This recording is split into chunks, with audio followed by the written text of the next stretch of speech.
Құрметті ағайын, алдарыңызда домбыраны сандық нотамен үйренуге арналған кітапша. Осы кітапшаның электронды түрі бар, міне. Оңай әдіспен үйренуге арналған кітапша. Ішінде 7 ән бар.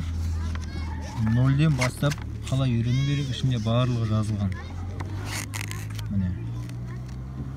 Сандар арқылы үйренесіздер. Міне.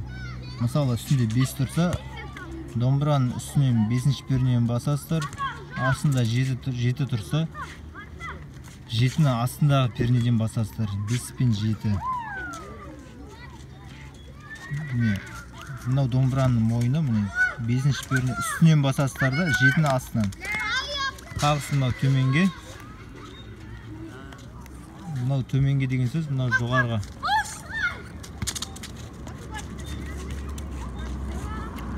Мұндай белгі болса төменге тартасыздар, мына белгі болса жоғарыға тартасыздар. Осы 2 санды санап табасыздар. 5 пен 7, 5 пен 5. Қандай сан тұр, соны санап табасыздар. Мына жерде барлығы жазылып тұр. Осы әдіспен үйреніп алыңыздар.